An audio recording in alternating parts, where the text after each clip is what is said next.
आदाब। मुंसिफ टीवी में आपका इस्तकबाल है। मुंसिफ बिहार की खबरों के साथ मैं हूं माहिरा गौर। देखेंगे तमाम बड़ी खबरें। आगाज करेंगे हेडलाइंस के साथ। पीएम मोदी ने सीतामढ़ी और बेतिया में जनसभा को किया संबोधित। कहा, हमें कट्टा सरकार नहीं, एनडीए सरकार चाहिए।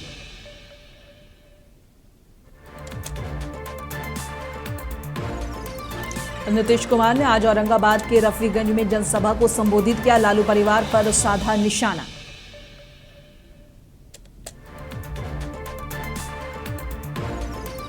और एआईएमआईएम सुप्रीमो असदुद्दीन ओवैसी का हिमाचल में प्रचार। कहा, हिमाचल का बेटा ही मुख्यमंत्री बनेगा।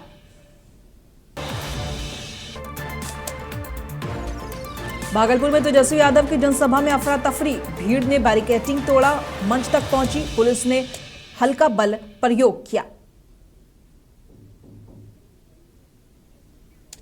अब बिहार में दूसरे चरण के चुनाव की तैयारियां अंतिम चरण में पहुंच गई हैं। कल चुनाव प्रचार का आखिरी दिन है। आज प्रधानमंत्री नरेंद्र मोदी ने बिहार के सीतामढ़ी में एक विशाल चुनावी जनसभा को संबोधित किया, जहां जनता की भारी भीड़ उमड़ी। और अपने संबोधन में प्रधानमंत्री नरेंद्र मोदी ने नारा दिया कि नहीं चाहिए कट्टा सरकार, फिर एक बार एनडीए सरकार। मोदी ने विपक्ष पर तीखा हमला करते हुए कहा कि देश विकास की राह पर आगे बढ़ रहा है और जनता को अराजकता नहीं बल्कि विकासोन्मुख सरकार चाहिए। और इसके बाद प्रधानमंत्री नरेंद्र मोदी ने बेतिया में भी जनसभा को संबोधित किया।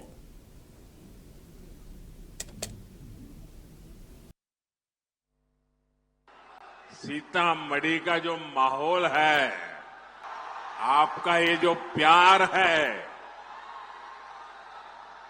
और इतना उमंग उत्साह है, दुनिया की किसी भी ताकत से बड़ी ताकत होती है जनता जनार्दन का आशीर्वाद। इससे बड़ी कोई ताकत नहीं होती है। और हम आज सीतामढ़ी में जो माहौल देख रहे हैं, दिल को छूने वाला है, दिल को छूने वाला है। और ये माहौल भी यही कह रहा है,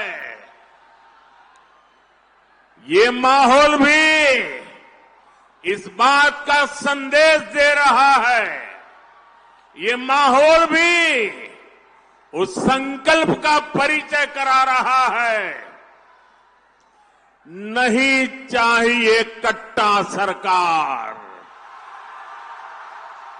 नहीं चाहिए कट्टा सरकार। फिर एक बार, फिर एक बार, फिर एक बार नहीं चाहिए। अब बिहार विधानसभा चुनाव के दौरान कांग्रेस के अध्यक्ष मल्लिकार्जुन खड़गे ने गया जिले में प्रधानमंत्री नरेंद्र मोदी पर निशाना साधा। खड़गे ने कहा कि प्रधानमंत्री को बड़े बड़े दावे करने की आदत है, लेकिन हकीकत में कोई स्पष्ट योजना नहीं है। खड़गे ने आगे कहा कि एनडीए ने बिहार चुनाव में अब तक मुख्यमंत्री पद के उम्मीदवार की घोषणा नहीं की है, जो केवल जनता को भ्रमित करने का काम है। और उन्होंने जनता से अपील की कि वे विकास, रोजगार, सामाजिक न्याय के लिए कांग्रेस को वोट दें। हमेशा मोदी जी के बोलने की आदत है। पार्लियामेंट में क्या बोले, 400 पार आए, कितने गवर्नमेंट भी नहीं बन सकी।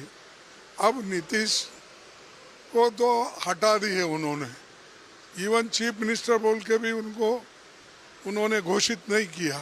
किस मुंह से बोल रहे हैं कि नीतीश और मैं मिलके काम कर रहे हैं, उसको तो अलग कर दिए। और उनका खेल चुनाव होने के बाद असल खेल मालूम होगा। जो मोदी जी आज जो अमेरिकन प्रेसिडेंट है उसके हर बात को सुन रहे हैं और ये कह रहे हैं कि जो वो कहते हैं वो सब करने को तैयार है। तो क्या इनको उन्होंने अपने क्या बोलते कट्टा रख के, उनको कनपट्टी पे कट्टा रख के उनको मनवाया है एक। और हमको कांग्रेस को ऐसा कोई डरा नहीं सकता, खुद मोदी डरा नहीं सकता और किसी का हम सुनेंगे एक। लेकिन हम गठबंधन के लोग हैं, मजबूती से काम कर रहे हैं और डेमोक्रेसी में लोगों के ऊपर है। जो लोग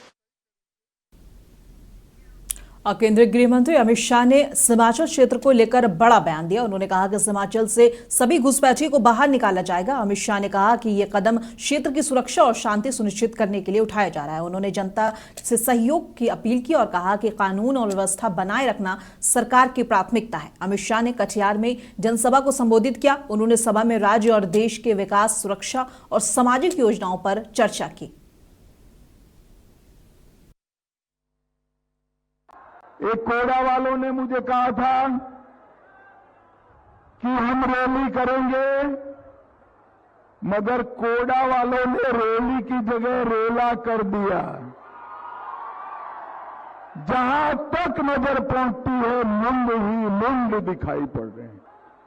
पूरे बिहार में जहां पर जाते हैं उत्साह दिखाई पड़ता है और ये बताता है कि लालू और राहुल की पार्टी का सुपड़ा साफ होने वाला है।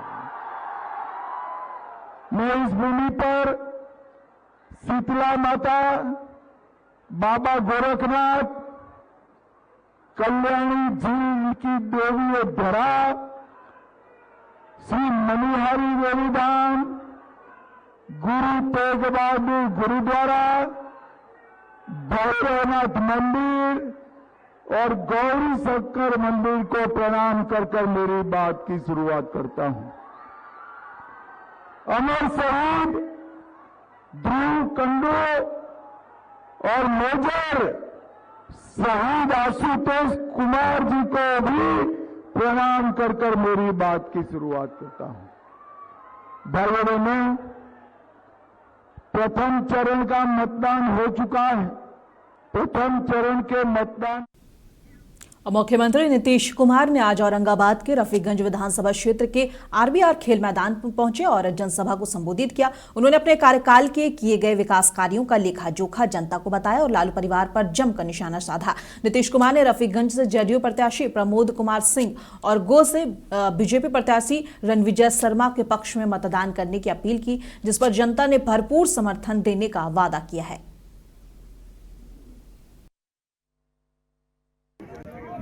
ये हम लोगों की सरकार तो बनी थी 24 नवंबर 2005 को, अब 20 साल से चल रहा।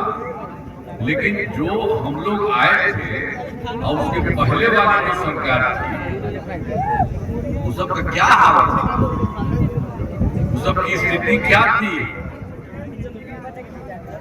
बहुत बुरा हाल था।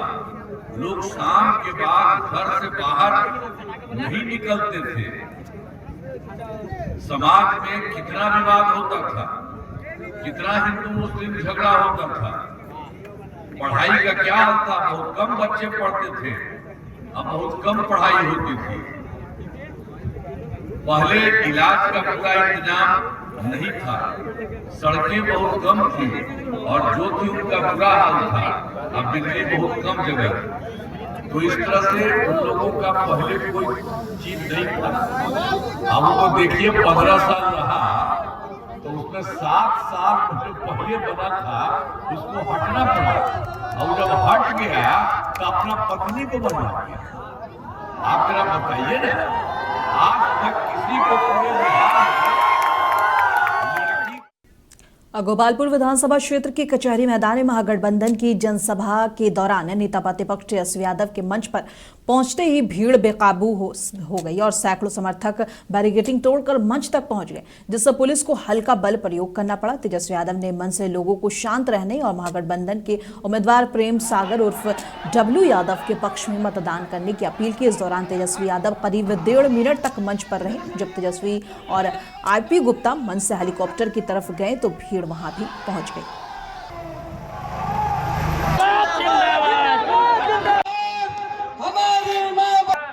आपका ये सर तेजस्वी सर 1 मिनट सर।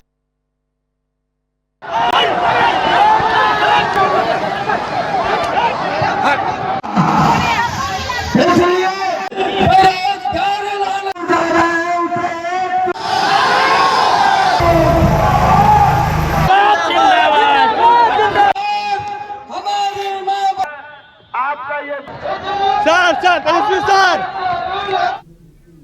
और AIMIM सुप्रीमो सदुद्दीन ओवैसी हिमाचल में अपने उम्मीदवारों के समर्थन में चुनावी सभाओं को संबोधित कर रहे हैं। उन्होंने कोचा धामान विधानसभा क्षेत्र में बेलवा में जनसभा को संबोधित किया और लालू तेजस्वी यादव और महागठबंधन के नेताओं पर तीखा हमला किया। ओवैसी ने तेजस्वी यादव को कहा कि तुम उम्र में ही नहीं, दिमाग और जुबान में भी कच्चे और नंबर 1 झूठे हो। उन्होंने लालू यादव पर निशाना साधते हुए कहा कि अब हिमाचल का बेटा ही मुख्यमंत्री बनेगा और ये लड़ाई हिमाचल के मान और सम्मान की है।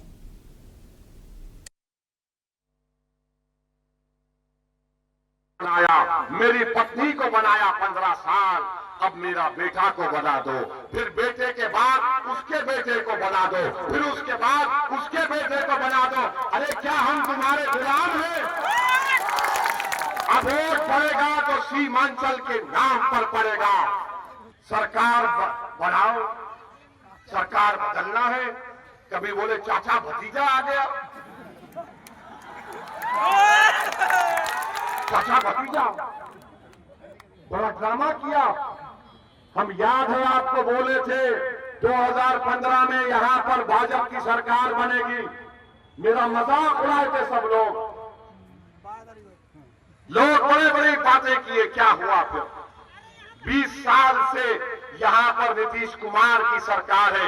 ये बच्चे तो लालू का दौर भी नहीं देखे होंगे और लालू ये उम्मीद कर रहे हैं कि मेरे बेटे को फिर से पटना की कुर्सी पर बिठाएंगे। लालू जी सुन लो, तुम्हारा बेटा नहीं, सीमांचल का बेटा की बार मुख्यमंत्री बनेगा। ये लड़ाई सीमांचल के मान और कटिहार के बरारे विधानसभा क्षेत्र से कांग्रेस प्रत्याशी तौकीर आलम के चुनावी सभा में पहुंची प्रियंका गांधी ने एनडीए सरकार पर जमकर हमला बोला। बरारी के भगवती मंदिर मेला के मैदान में चुनावी सभा में बड़ी संख्या में लोग पहुंचे थे।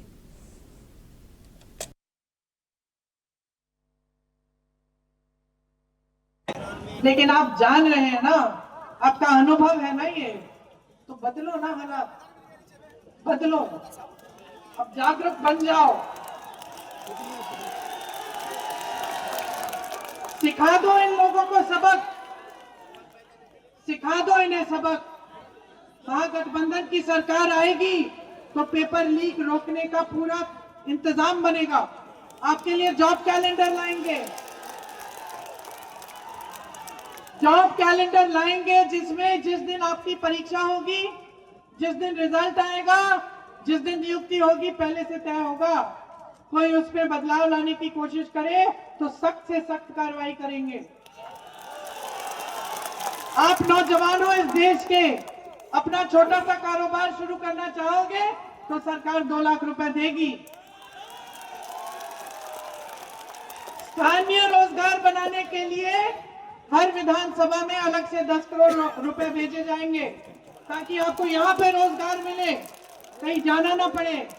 ये जो अडानी को मुफ्त में ये जमीन दिए जा रहे हैं ना आपके प्रदेश के, हम 2000 एकड़ रखेंगे जिसमें सिर्फ उद्योग बनेंगे बिहार के लिए, आपके लिए, में नौकरियों के लिए आरक्षण होगा उसमें बिहारी नागरिकों के लिए, और शिक्षा के संस्थान बनाए जाएंगे। आप देख रहे हैं पुलिस वाले, आपको पुराना पेंशन मिलेगा। आज प्रशासन आपको कहता है कि जनता अगर प्रदर्शन कर रही है, अधिकार मांग रही है तो पीटो, तो समझ रही हूं मैं, आप तो अपनी ड्यूटी करते हो। नया प्रशासन आएगा, आपसे जनता को नहीं माफियाओं को पिटवाएगा। आपको पुराना पेंशन मिलेगा, बहनों को मैंने बता ही दिया है।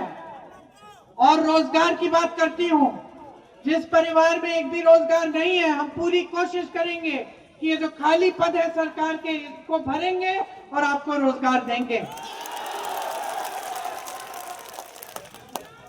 कांग्रेस की जब राजस्थान में सरकार थी तो एक बहुत बढ़िया स्कीम थी, और मुझे हमेशा इस स्कीम से जिसको जो प्रभावित होता था, जिसकी मदद होती थी, उससे मिलने में मुझे खास खुशी होती थी, क्योंकि एक इतनी बड़ी मदद होती थी उससे। मैं बताती हूँ, उसमें अगर आप बीमार पड़ जाते, चाहे मधुबनी जिले के राजनगर में समाजवादी पार्टी के राष्ट्रीय अध्यक्ष अखिलेश यादव ने एक चुनावी जनसभा को संबोधित किया। सभा में उन्होंने प्रदेश और केंद्र की नीतियों की आलोचना करते हुए जनता से महागठबंधन के पक्ष में वोट देने की अपील की। ये नौकरी इसलिए बोल रहे हैं बीजेपी वाले क्योंकि बीजेपी के एजेंडे में नौकरी कभी थी नहीं, और अगर एजेंडे में नौकरी होती, रोजगार होता तो कारखाने खुलवाते, उद्योग लगवाते। 10 साल में कोई उद्योग नहीं लगवाया और कह रहे कि हम उद्योग लगाएंगे बिहार में। ये जो दिल्ली वाले आ रहे हैं, दिल्ली वाले, इन्होंने यूपी में भी नहीं लगवाया कोई कारखाना, नहीं लगवाया कारखाना। और इसलिए नहीं लगा रहे हैं क्योंकि यहां के लोग मजदूरी करने कैसे जाएंगे अगर यहीं रुक जाएंगे तो। अगर यहीं रुक जाएंगे, यहीं रोजगार मिल जाएगा, यहीं नौकरी मिल जाएगी तो घर परिवार के साथ रहेंगे। तो इनके कारखाने तो चलाने वाले लोग नहीं मिलेंगे यूपी बिहार के, इसलिए ना यूपी में कारखाना लगा रहे हैं ना बिहार में कारखाना लगा रहे हैं। हमें आपको दूसरी बातों में उलझा रहे हैं, और जो अपने राज्य हैं इनके, वहां पे बड़े बड़े कारखाने लग रहे हैं। ये नौजवान जानते होंगे, गूगल, मेटा और तमाम बड़ी बड़ी कंपनियां न यूपी में आ रही ना बिहार में आ रही हैं। ये लोग अपने मित्रों के प्रदेशों में भेज करके हमारे नौजवानों को बेरोजगार बना रहे हैं। तेजस्वी आएंगे तो बिहार में वो कारखाने लगेंगे जिससे बिहार के लोगों को बिहार में नौकरी मिल जाए। और इस बार महागठबंधन के नेता इमरान प्रतापगढ़ी ने प्रतापगढ़ सदर प्रखंड अंतर्गत चैन सिंह पट्टी में कांग्रेस प्रत्याशी मिन्नत रहमानी के समर्थन में जनसभा को संबोधित किया। उन्होंने जनता से अपील की कि हाथ छाप पर वोट देकर मिन्नत को भारी मतों से विजय बनाए। इसके साथ ही इमरान ने एनडीए सरकार पर कटाक्ष करते हुए कहा कि मोदी सरकार लोगों के हित में काम नहीं कर रही है और रोजगार पर ध्यान नहीं दे रही है।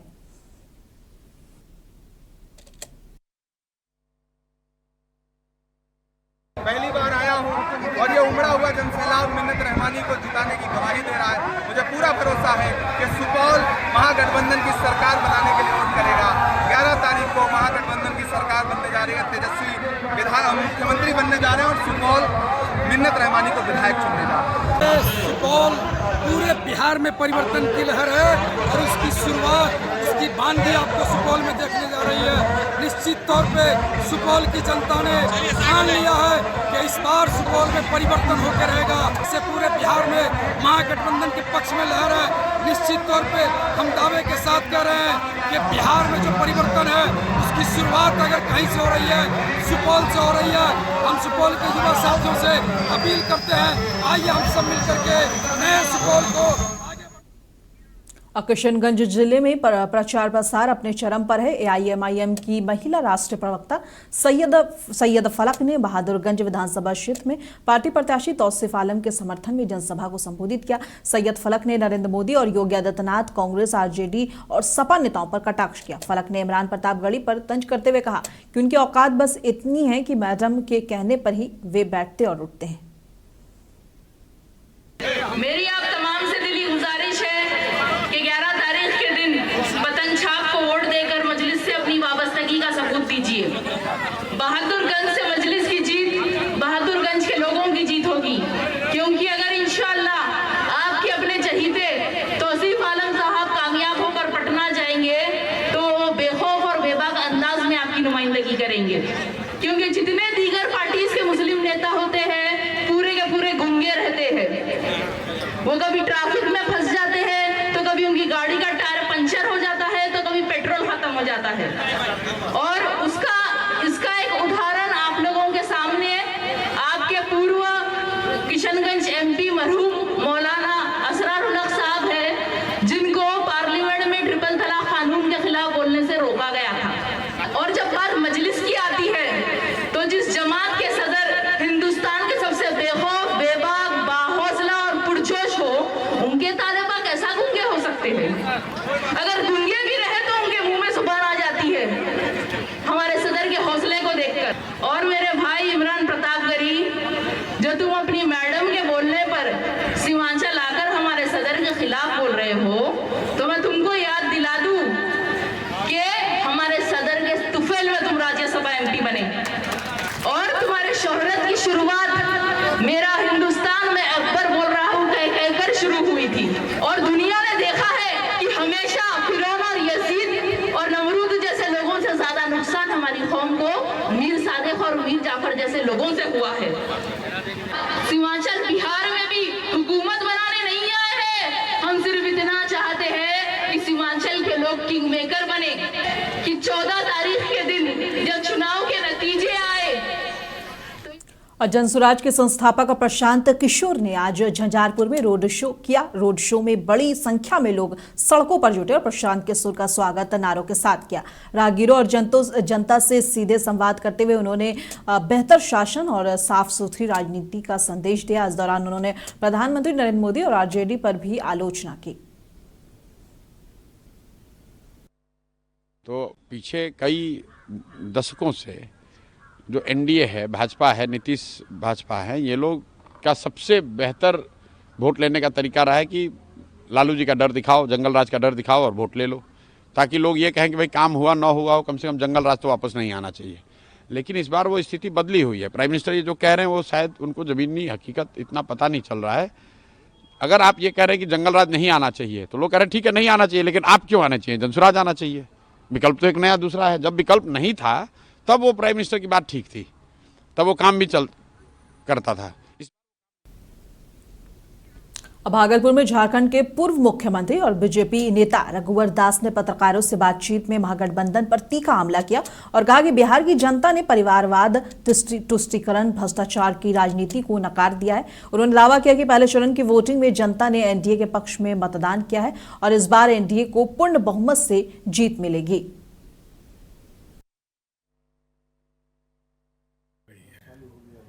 निश्चित रूप से आदरणीय प्रधानमंत्री मोदी जी के मार्गदर्शन में और एनडीए के नेता हमारे आदरणीय नीतीश कुमार जी के शासन में जो सुशासन, विकास की राजनीति हुई, उससे बिहार की जनता खुश है और यही कारण है कि फर्स्ट फेज के चुनाव में एनडीए के तरफ रुझान।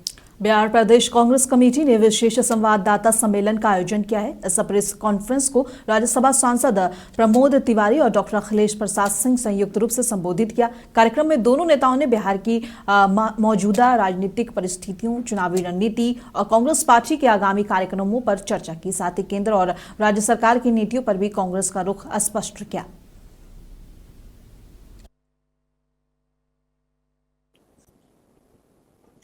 ये जो पहले राउंड में जिसने चेहरा उतार दिया है मोदी जी का, अमित शाह जी का, और अब आवाज में भी दम नहीं रह गया पहले राउंड के चुनाव के परिणाम के बाद, क्योंकि उनके पास बेहतर इंटेलिजेंस है, बेहतर रिपोर्ट्स हैं और उन्हें लग रहा है कि अब रेस मुख्यमंत्री पद की नहीं, जेडीयू बीजेपी में रेस। जहानाबाद जिला निर्वाचन पदाधिकारी अलंकृता पांडे ने दूसरे चरण के बिहार विधानसभा चुनाव के लिए जनता से मतदान करने की अपील की। उन्होंने कहा कि 11 नवंबर 2025 को शांतिपूर्ण और भय मुक्त वातावरण में अधिक से अधिक मतदाता मतदान केंद्र पर जाकर अपने वोट का प्रयोग करें। मैं अलंकृता पांडे, जिला निर्वाचन पदाधिकारी सह जिला पदाधिकारी जहानाबाद, आप सभी जहानाबाद के मतदाताओं से ये अपील करना चाहती हूँ कि सभी 11 नवंबर 2025 को अपने घरों से निकलें और अपने मतदान केंद्र पर जाकर के मताधिकार का प्रयोग करें। हम सभी का मतदान, एक एक वोट लोकतंत्र के लिए अत्यंत महत्वपूर्ण है और एक एक वोट हमारी शक्ति को बढ़ाता है, गणतंत्र की ताकत को बढ़ाता है। जिला प्रशासन ने सभी मतदाताओं की सुगमता के लिए मतदान सारथी नाम के ऐप का भी निर्माण किया है, जिस पर जा करके आप अपने मतदान केंद्र की संख्या डालते हुए अपने लोकेशन के माध्यम से अपने रूट को देख सकते हैं। नियरेस्ट रूट के माध्यम से आप अपने बूथ पर अत्यंत आसानी से पहुंच जाएंगे और यदि किसी वृद्ध या दिव्यांग मतदाता को अपने बूथ तक पहुंचने में असमर्थता हो, उसके लिए सक्षम ऐप के माध्यम से एप्लीकेशन करके जिला प्रशासन का सहयोग प्राप्त किया जा सकता है। हम आपको पिक एंड ड्रॉप की, यानी कि मतदान केंद्र तक ले जाने एवं वापस अपने घर छोड़ने की फैसिलिटी भी प्रोवाइड कराएंगे। अब मुंसिफ बिहार की खबरों में बस इतना ही। कल फिर मिलेंगे इसी वक्त। तब तक के लिए देश दुनिया के तमाम खबरों के लिए बने रहें मुंसिफ टीवी के साथ।